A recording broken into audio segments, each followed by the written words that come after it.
Happy holidays and welcome to the World on Fire podcast. I am your host, as always, Nick Schweitzer.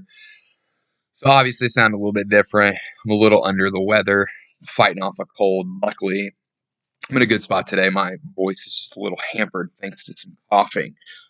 And before we get into today's episode, I just want to give a bit of background in regard to the information that we're all going to hear today. So, in researching the Great Patriotic War, it is incredibly intricate and difficult, especially if you're an American like myself, who cannot transcribe Russian text like myself. A large majority of what we know today in regard to the history of what happened on the Eastern Front in World War II comes from things such as memoirs or written accounts from these leaders. It always leaves an incredibly large question mark about what is the complete truth or what has been altered as a motive to survive. The case in point behind this is the political environment after the war. It's tumultuous, and these military and civilian, it wasn't just the military and civilian leaders, were doing whatever they could to place them in the best possible light. Zhukov's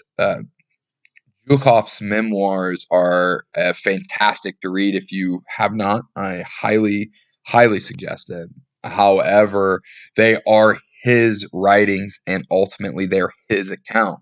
No matter what we are attempting to cover, which is a ton of information today, there are a lot of estimates, a lot of maybes, and a lot of uncertainties in this episode.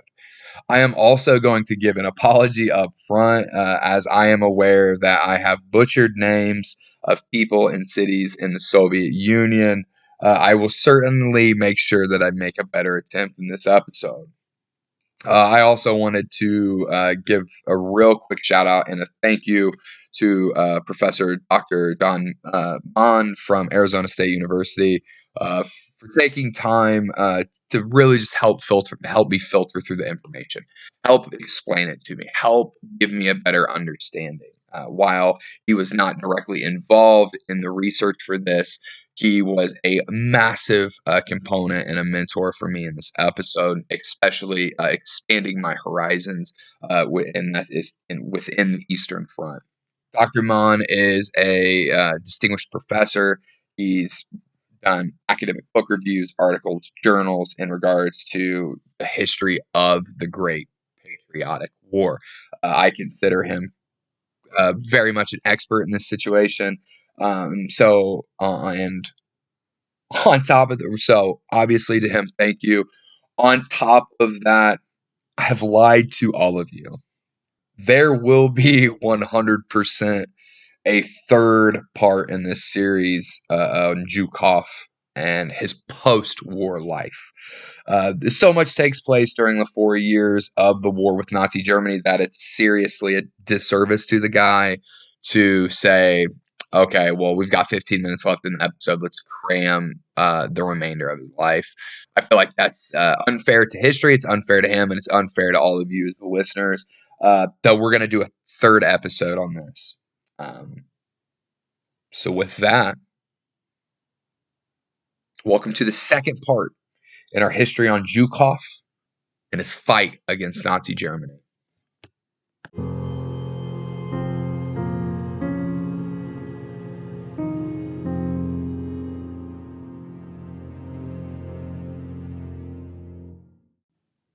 Right, so just as a brief refresher from earlier, right, we are now at the awakening of Operation Barbarossa, and Nazi Germany has broken the Molotov-Ribbentrop Pact by invading the Soviet Union on June 22nd, 1941. It is at this point in time that General Georgy Zhukov is the chief of the General Staff of the Red Army, right? So he is a good way to think about it. He is in charge of all the ground forces. And so Stalin places this responsibility of the immediate defense of the Soviet Union on Zhukov and many other commanders spread throughout the Red Army. So while Zhukov was widely intelligent and a rising star when it comes to operational capabilities, there's one thing that Zhukov and the Red Army had at the time that no other general or really any other nation had: manpower. At the time of the German invasion, it is estimated that the Red Army had roughly 5 million troops ready within its ranks who were prepared to fight. So it is immediately after the Soviet Union that Zhukov is forced to respond. There's some discussion around whether or not he was forced to sign a directive, which immediately goes into a counteroffensive against the Germans. There's a lot of discussion on, was he forced? Did he do it? The fact of the matter is the Soviet Union immediately went onto the counteroffensive. And this is kind of interesting because it was actually based off of pre-war preparation, which we're going to get to that in a little bit. But the best way to think about it is, before all of this, Zhukov and a few other commanders had possibly written up the idea that they would launch a summer offensive against the Germans, starting in Poland, pushing into Germany, just because there were heightened tensions, that there was a reality that the Nazis were going to launch an attack on the Soviet Union. There's an argument whether or not Stalin saw these, whatever. We're going to get to that.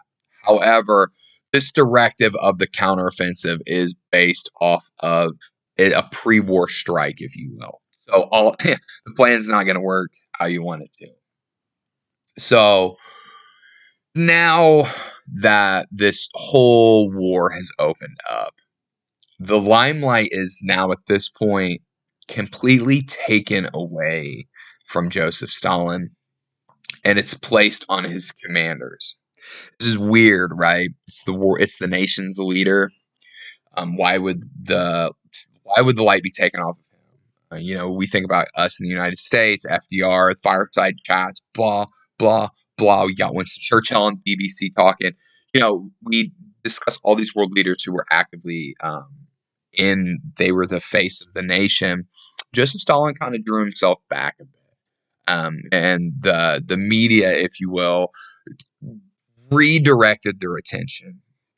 We're going to get to that. So while it's ultimately Joseph Stalin's job to protect the Soviet Union, like I said, as their leader, Stalin would not be the one to take any blame, nor would he be the one to face negativity for actions of his military if it resulted in failure. It wasn't his fault, right? That was how he was coming into this. So, and as we recalled on the previous episode, right, Stalin isn't the most trusting individual in history.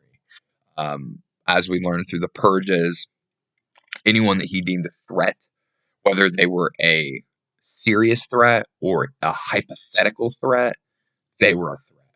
So he's very cautious around who he is with and who he is speaking with, or how he is wording things.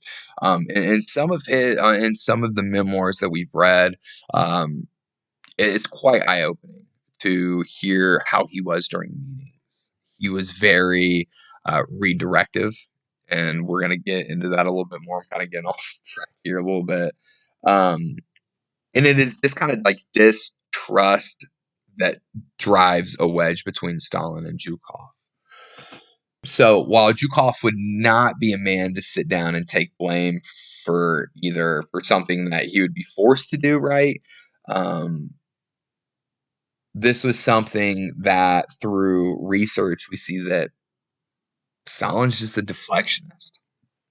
And that's an interesting spin to put on it, especially during the Great Patriotic War. And that's my words. I'm not saying, he appears to be a deflectionist. His commanders of the military are the ones who ultimately make the choice.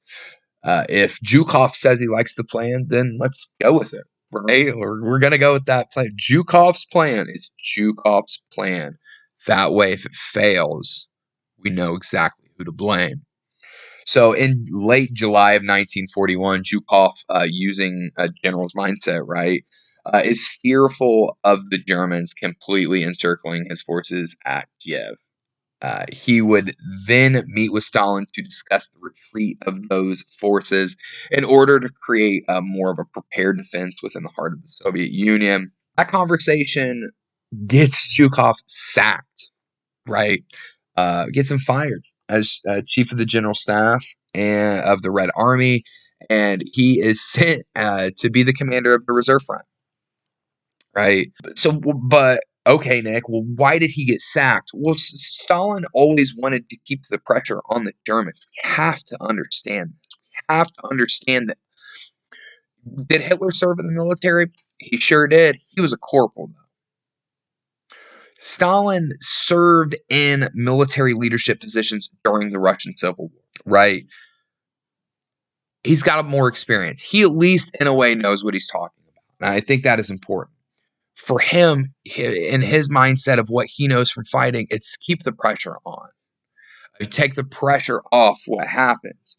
The Germans, if you pull back, the Germans are going to take that land. And that was Stalin's argument. However, this doesn't make sense, right? Because, Nick, well, you said that if his general said you're right. If another general says, well, I think we should stay and fight in Kiev, he would then take that commander's voice into consideration. In this situation, one of those men would be General Semyon Budyonny, who would be one of the people who took the bash of the failure at Kiev. It allows Stalin to continue to do what he ultimately wants, but forces someone to become, in a sense, the fall guy.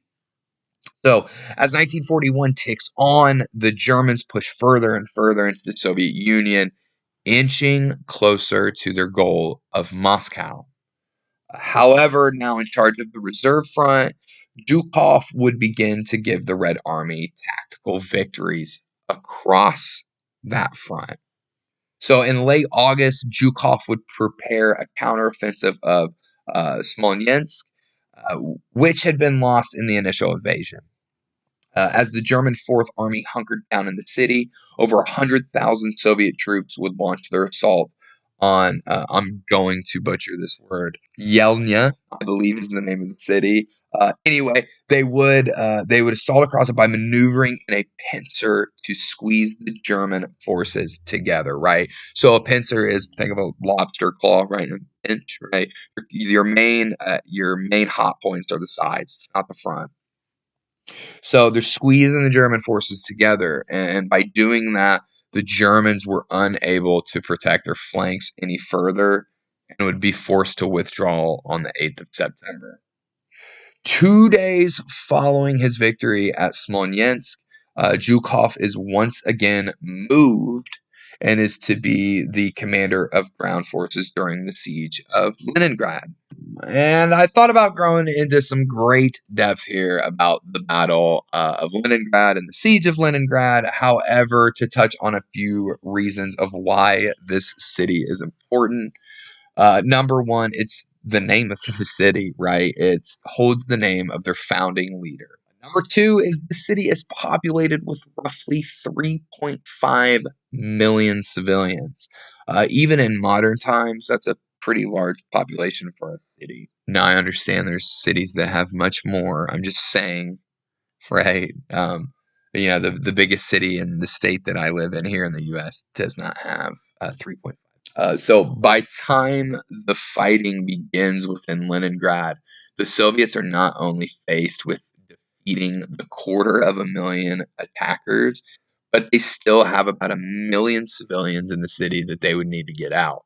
The issue here is that in the defense of Leningrad and ultimately Moscow was that Soviet commanders were moving their troops in blocks, right? So they're moving them kind of clunky. They're rotating as a whole, focusing solely on frontal assaults, and incredibly focused concentrations, right? Like very pinpoint. And this creates what we know as a fatal funnel for the entirety of the assault force. While the Soviets had the manpower, they, however, could not just needlessly throw their men as they were directly into German bullets. Not the way to win a war. You can fight a war that way, but you will lose a war that way. And the Soviets are figuring this out because we need to understand that still at this point, the Soviet Union is fairly young. And okay, well, then so are the Nazis. The Nazis are younger. You're right, but they were built out of different things. The Nazis were built knowing they were going on a war. Soviet Union, not so much. So when it comes to the military strength and the military capabilities, it's a little bit different. It is at this point in October of 1941 that Zhukov is, again, we're going to say quote unquote, promoted to not only lead the reserve front, but also becomes one of the Red Army representatives at Stavka, which is a acronym. Not 100% for sure what it stands for. However, it's their headquarters. It's a great way to think about it. Zhukov would thus combine their capabilities together in order to manage and lead the defense of the Western Front. So now, right, like we have the Western Front for the Soviets. It's the Western Front for the Soviets. I'm gonna get grilled on that. I'm aware, but in the Great Patriotic War, it's the Western Front. Their main goal is simply it's the defense of the Soviet Union. It's the defense of the motherland, right? What this means is that Zhukov and Stavka reserves, he could call on them at any time. And if his frontline troops began to slip and fall and blunder and they were bleeding badly and they needed help, Zhukov had the Stavka reserves. I'm not saying that he had unlimited resources and manpower, but comparative to some of what other commanders had, he had quite a bit he could pull from. Moscow, and moreover, the Kremlin is the target for the Nazis. They believe that if they can capture Moscow, the remainder of the communist state will fall. Right? So, regardless if this is exactly what would have happened, it is neither here nor there because the Nazis are unable to secure the city. This brings in a very interesting tidbit on how Zhukov led during the Great Patriotic War, right? So Stalin was a man of large superstition, as we've already covered, and in many ways didn't trust anyone. This would play a huge factor in decision making on the battlefield, as Stalin was so scrutinous that he refused his commanders, including Zhukov, from writing anything down during a conference over the Moscow counteroffensive. Commanders like Zhukov and Alexander Vasilevsky, who would aid each other later in the defenses of major battles, would be forced to simply remember what was being said and then do their best to replicate those orders in personal diaries that were hidden away. Those diaries were burnt later, so great. So it's hard to say if that played a role in Zhukov's battlefield motives, but it certainly makes sense if there are more and less on their own when it comes to what Stalin wants, right? They're playing the telephone game with themselves. Could you imagine sitting in a meeting at work for, I don't know, 4 hours? And it's like one of the most important things you've ever done at work, and your boss says you can't write any of this down. What? It's not like they had recordings, right? Right, they didn't have, they didn't video record these meetings, their conferences. It was you just better remember it. So by time Zhukov is in Moscow, the Western Front, once again, the Great Patriotic War's Western Front, is exerted beyond what he could have thought. While winter had arrived and would prove to be a helpful ally, we're going to get into that in a minute. A helpful ally to the Soviets in the winter of 1941.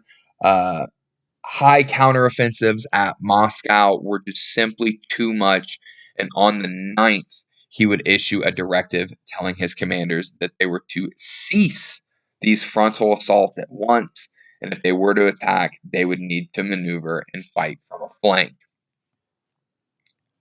Pretty smart. I mean, come on now, right? And while while this seems like a poor maneuver, because we remember the Wehrmacht is utilizing an incredible speed in battle, what we as Americans coined or American and British coined blitzkrieg. Basically, right? They're at 110% at all times. There's no brakes. It's all gas. And they're utilizing mechanized warfare. It's an innovation into modern warfare. However, winter has almost completely halted the Nazis' advance as they get closer to Moscow. So instead, the weather gives Zhukov an advantage his commanders need to make this sweeping maneuver work. Right? It's at this point. It's cold. Nothing's working right. It's not everyone. Yes, there is 3 feet of snow. Absolutely. Yes, there is. The main thing is the cold. The cold is causing guns to freeze up. The grease is no longer doing its job effectively with the weapon system. Diesel is not starting. It's just everything's bogged down, right? So, and that is thanks to the cold. Now, however, there are a lot of people who say, well, Nick, is it really the winter? The winter helped both sides in a sense. We're going to get into that later. However, just know that the winter played a part. The cold played a part. The cold played a part. And the Battle of Moscow would last from September of 1941 until January of 1942. So, I mean, you're basically hitting fall and winter. So, with Moscow being one of the main objectives for the Wehrmacht, without them securing it, it would mark the end of the operation. Operation Barbarossa was a failure to the German military. However, Hitler would blame the early winter for their defeat in the Soviet Union. It's a lie. That is a lie. That was what? Not lie, and we're going to find out later. It's imperative to understand now that during this time, the Imperial Japanese had not only attacked the United States, but Germany declared war on the U.S., right? So with that being said, the Soviets knew that the Americans would be coming to Europe to open up a second front, but it was more of a question of when. Stalin and the Soviets at this point, while have beaten back the Germans away from Moscow, they're really in a vulnerable position and totally in uncharted territory. Heading into 1942, the German offensive has collapsed, and they have not taken their goal, Moscow, right? On top of that, Zhukov is beginning to slowly place his men into positions across the Western Front in order to take the fight back to the Germans. So up until this point, right, I've only touched on how Zhukov was a man who knew the manpower that he had. Right, he had his cavalry expertise. He's very good with armor, manpower. Right, we all think this is how he's going to win the war. With that, we're going to talk about some of the counteroffenses he would make after the Battle of Moscow that would, in a way, sort of form this ruthless and legendary command style. He knew that he had the manpower to beat the Germans. Even as under-equipped as some of the Soviet Union units were, he knew that he had more blood to give. In reality, that's one of the biggest resources. The battles of Rchev would prove to not only be costly to both sides of the war, but for almost an entire year that these battles would rage around the city, the Soviets would continue to throw division after division at the Germans in order to break their hold.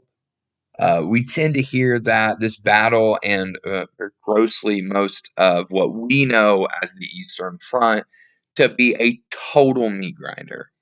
And this was the reputation that Zhukov was beginning to gain, right? Why so? Well, it's truly as simple, right? If we think about it, the Soviet Union did not have the materials compared to their German counterparts for their troops. They were simply just under-equipped. But they had the men to outweigh the effectiveness of armament, which is kind of interesting. Overwhelm your enemy by sheer number and power, and you have overwhelmed your enemy by force, just as if you would have with guns and bombs. But by using this method, Zhukov needed to be comfortable with substantial losses. Almost all of 1942 would be Zhukov in the battles of Rchev, which would be a culmination of many offenses and those counteroffenses northeast of the Smolensk Oblast. And it's estimated that within these battles that played out over the course of this year, 500,000 Red Army soldiers would be dead, and literal millions would be wounded or captured. But for Army Group Center and the Wehrmacht, who was the target for Zhukov's offensive, would remain intact even after incredible losses as well, reaching close to 170,000 dead. They would succeed at driving them out of central Russia. So, Soviets are losing a lot more. It's lopsided, but they're getting their job done. So, as I stated before, it was in that year of 1942 that would change the outcome of the war for Nazi Germany. The Germans, not only did they not meet their objective, they're getting slaughtered thanks to being cut off again by, let's say it, the Russian winter. So you're telling me, Nick, in 1941, they went through this Russian winter, they didn't learn? That's right. They did not learn. There's also something else that took place, which was quite interesting. And a lot of people say it's because of this winter that the winter is what won the no. The winter helped in a way. It's false. The entire world knows at this point that Russian winters can and will break an army. I'm going to call it Napoleon, but I am Napoleon, right? Russian winters will break your army. But in reality, the early onset of winter gave the Germans kind of a slight advantage until the sub-zero temperatures kicked in. In the fall of 1942, what really, really helped, and in the fall of 1941 and 42, they both had immense, they had immense rain seasons in the fall. This is what slowed down the German army. What started it. Right? They're not on paved roads. They're not on an interstate. They're not cruising down the street. They're on dirt roads. They're using unconventional paths. These large, heavy steel machines, these tanks, troop carriers, they're getting stuck. Troops can't walk. They're literally walking out of their boots. Raining constantly. Everything's muddy. Guns are jammed. Nothing can fire. This is the moment that stops down the Germans. It's really not the winter, right? Like I said, the cold is what ends up being brutal to the Germans. These rains, right?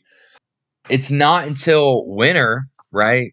Until the ground kind of starts to refreeze, and then it helps the Germans back out, right? The Germans are be able to get moving again. It's sub-zero temps that arrive later that will give is what we tend to give the credit to. Anyways, I'm not a weatherman. Now you know. It was mud. Zhukov, while under pressure from the Kremlin, is slowly beginning to push the Germans out of the Soviet Union. It's blood. Every inch is filled with blood. This is not an easy task for the Red Army, and Zhukov is aware. But with his successes, his brutality as a combat leader begins to truly show, right? And in late August of 1942, Joseph Stalin calls upon Zhukov again and names him the Deputy Commissar of Defense and the first Deputy Commander in Chief of the Soviet Armed Forces. So yet again, right, Zhukov is repositioned as the highest ranking service member within the Red Army. Or a little bit right before that, right, in the summer of 42, I forgot to bring this up, the Nazis launched Case Blue in order to divert their forces in order to take the southeast side of the Soviet Union, which is rich in resources such as oil. This is the Caucasus, right?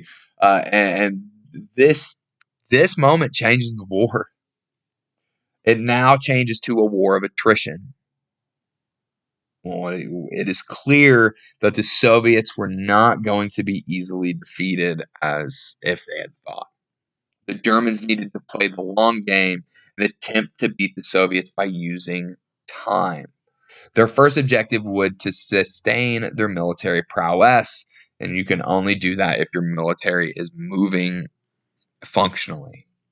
So, with this happening, the Soviets began preparing just with bulk manpower.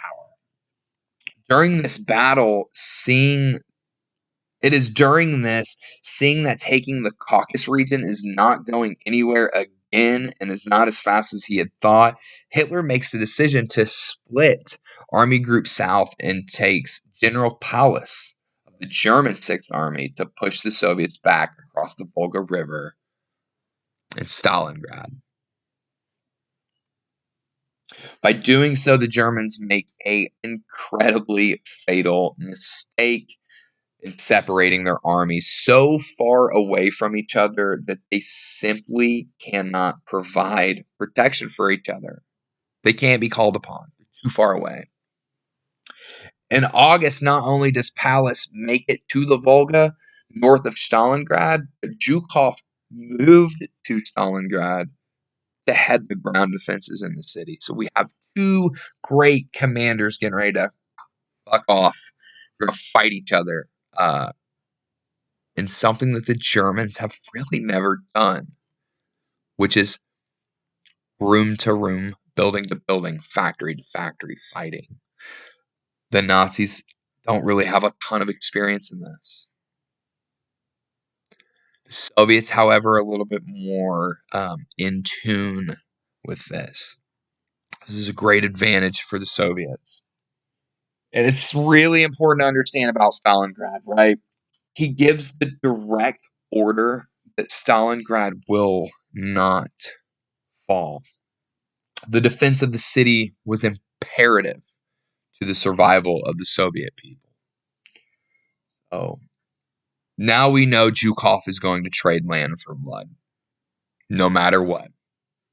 It is during Stalingrad his principles tended to be absolutely hammer the German attackers again and again, and that would allow him time to build his reserves. So while the Soviets are losing men at an astonishing rate within the city, the Germans are being worn down to the stump. We are talking thousands of people a day being killed in Stalingrad. This, if you have ever read about Stalingrad, I highly suggest you do. A massacre on both sides. It's the best way to put it. Is it was an absolute massacre. Incredibly bloody. I would be willing to venture of it was the bloodiest battle of World War II. But I highly suggest you read into the whys and the hows of what happened and why it happened. With this, right, Zhukov's like, oh man, we got to let the Germans kind of hit back at us a little bit. So Zhukov allows the Sixth Army to overexert themselves, and it places their offensive maneuvers into harm's way of carefully planned artillery and armored units within the city. That would catch the Germans off guard, right? The Germans overexert themselves. They're like, oh, we're doing good. We're getting where we need to. And it would be a trap over and over and over again. As the battle waged on, these casualties just kept building. It didn't slow down. And more men poured onto the battlefield. Germany and the Soviet Union were just dumping men into the city. And Zhukov needed a plan to just outright crush the Sixth Army here in Stalingrad. So that is when Operation Uranus would be carefully planned and crafted with a hand-picked group of commanders selected by Zhukov. Dozens and dozens of Soviet troops, or divisions of Soviet troops, would be built up preparing for the encirclement of the German Sixth Army. And if successful, the Soviets could seriously be looking at the true beginning of pushing the Germans out of the Soviet Union. Right? This is like a sign to them that it's going to happen. Planned for the beginning of November, it would be moved by high command twice for air power reasons, and because it's an incredibly fragile situation attempting to move such a force without alerting the enemy that you're preparing for an assault, right? These weren't the frontline troops that the Soviet Unions were fighting in Stalingrad with. These are huge pockets, different divisions being moved carefully throughout the city to prepare them for the Germans. Hindsight, have no idea that these divisions are coming into play. Right? This isn't what they know is on the battlefield. They're not moving the fighting force. They're moving in new divisions for a totally separate thing. And they want the Germans to have no idea that it's happening. Once finally launched, when they get to okay, right, and they launch on 19th of November, the bulk majority of the Romanian forces attached to the Wehrmacht's fighting force would crumble within 24 hours. There were a few that would stay behind and be in the encirclement, but a fair amount of Romanian forces, and there's a few other countries that would unfortunately, face the same fate. The very next day, they would make contact with German forces, and the fighting would be miserable. By the 23rd, so 4 days, right? Launched on the 19th. It's the 23rd, 4 days. The encirclement is complete. There is now 300,000 German troops estimated, right? 300,000 German troops trapped within the city. Of these 300,000, only 96,000 would be taken prisoner. And of this number, once again, estimated 6,000 would ever return. This is really interesting about the encirclement. The Soviet Union has never been placed in a situation like this, right? It's uncharted territory. They are surrounding a major army, the German Sixth Army, led by Friedrich Paulus. This is a big deal. Never done this. This is new to them. And the Soviet commanders have every right to be apprehensive. At the time of Stalingrad, the largest encirclement up to that point was roughly 100,000 German troops, and they were barely able to get it done. If they would have went to Joseph Stalin with the intelligence that they had 300,000 troops encircled, which they knew, it would most likely would have pushed Stalin to just call off, as there was, in his mind, there would be, oh, you're right, no way that we could accomplish this. So they lied. They took a risk and they lied, and they told him it was only 100,000 again. So Stalin, agreed with his commanders. We should do this. The defense of Stalingrad becomes the turning point for the Soviet Union, right? So not only did they defend the city, but they also completely annihilated their enemy. Stalin bestows a great honor upon Zhukov due to his act in commanding the defense in Operation Uranus, into which he is promoted to the title of Marshal of the Soviet Union. Army Group Center is still alive, though, and it is still very much the target for Zhukov, even after his promotion. And it is as he gets closer to Germany and closer to destroying the enemy, the bloodier his tactics are getting. The sacrifice of the Soviet troops is an expendable number. But what is interesting is the soldiers under his command tend to have a higher morale and confidence. Why is that, you ask? Well, you remember how Zhukov has the Stavka reserves that he can tap to at any time? His men know this, and they know that no matter what, someone will come for them if they need it. But Zhukov and the Soviet commanders know that you must bleed in order to win. So by July of 1943, Soviets are attempting to press the Germans into the Ukraine and out of Soviet land in order to split German armies further. It is here at Kursk when Zhukov and Rokossovsky would single-handedly plan the offensive against the Germans at Kursk. However, Rokossovsky would later state that Zhukov really had no part in planning and did not show up until right before the battle commenced. Odd, right? Memoirs. That's why they're important. It is interesting. Why this is kind of interesting is Rokossovsky, before the purges, was actually a higher ranking officer than Zhukov, and they knew each other coming through the ranks. However, Rokossovsky would be caught in the purges and eventually called back to serve in the Red Army. Right? He's caught up in the purges. He goes away, comes back, asks to rejoin the Red Army. Here he is again. Yet when he returns, right, Zhukov is now a higher ranking officer than he is. So we got to take it with a grain of salt that there might be some spite there. The Germans would beat Zhukov to the punch, however, by launching Operation Citadel on July 5th, but to only stall and have the Soviets launch their Kursk strategic offensive operation. Which would be a multiple layered attack made up of single separate operations.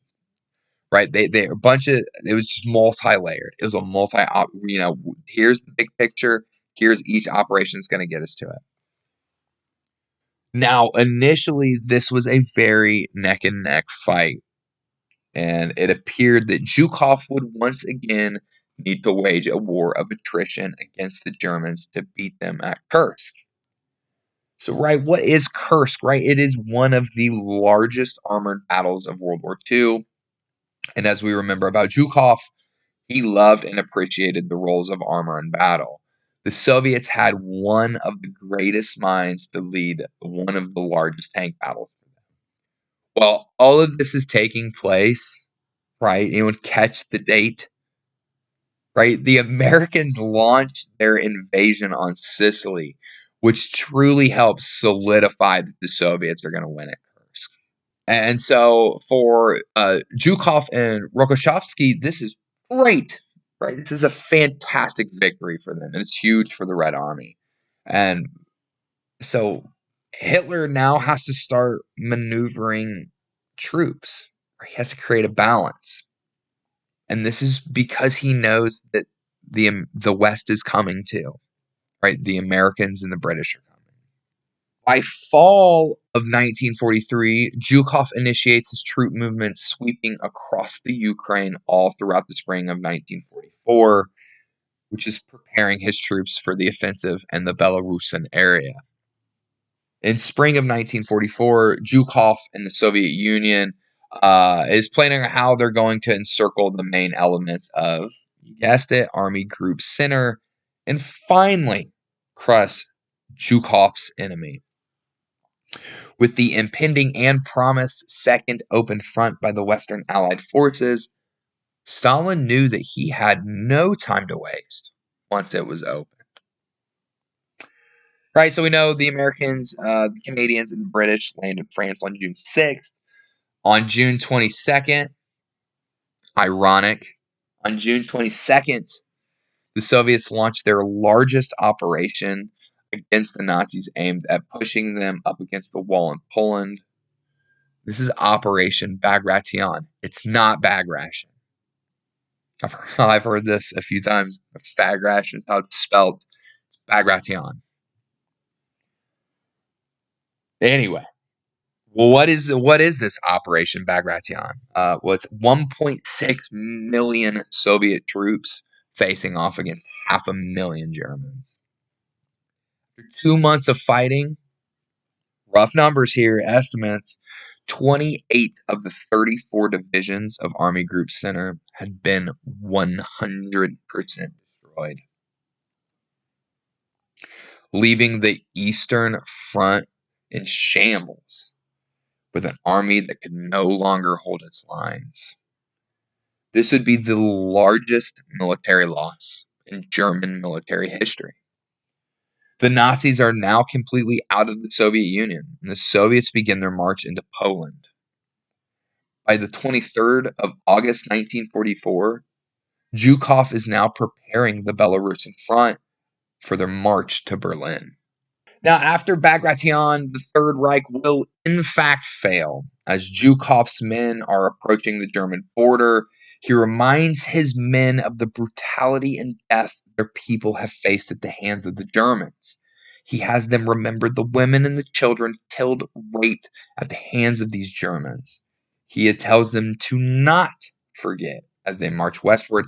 Now, this isn't like he's like speaking to them. These are coming down. So once again, do we know who said what, who told whom, right? It's not like he did a big Bob Hope type speech with rah-rah from the troops. These are being held, So anyway, we're gonna go past that. With that, the treatment of German civilians by the Soviets were brutal in many ways. Atrocities, rape, murders, horrific crimes. You name it, and the Soviets did it out of the sake of revenge against Germany. Did Zhukov cut the leash on his men in Germany for them to do the same to the German people? Probably not. I don't really think any commander is gonna. Well, I'm not even gonna go there. But I do not think that he explicitly told them to go there and do that. Regardless, Zhukov was the people's hero in the Soviet Union. He orchestrated the Battle of Berlin with Vasilevsky, and would be and he would ultimately be the one to accept the surrender of Nazi Germany. It was him. It was Zhukov who received the official surrender. So now what, right? The war's over. It's the end. Well, I thought we only cared about World War II, right? Well, actually, no, we do. We do, and we do not, right? So, in our third part, we're going to discuss that political environment I had said in the beginning, in the post-war Soviet Union. In the post-war Soviet Union, how this war played such a massive impact on the lives and the commanders such as Zhukov. And with the good, there is the bad. And we will find out why the death of Stalin would play a major role in the disfigurement of Zhukov's image. That's for another episode. Once again, as always, thank you all so much for coming back week after week, giving me feedback and helping us grow. This is something that I always look forward to. And as our listenership grows, I am shocked and in awe. Seriously, thank you all. Have a wonderful holiday, no matter what you celebrate. Make sure you connect with those that you love and just check in, right? We could all use company this time of the year. With that, right, make sure you all head over to the socials and follow us up by searching World on Fire Podcast. Leave us a rating and review wherever you listen. And one last thing before I sign off. Might and Fury World War II is really hitting the ground come January. From the pieces I have seen from their team, this is going to be one of the hands down greatest teaching tools about World War II. Period. If you grew up like me, loving the history behind games such as Axis and Allies and Risk, but you absolutely didn't love hanging out for 9 hours and playing a game, imagine the same thing, but much more condensed and manageable. Right? Go check their product out. It is a fantastic thing. Seriously.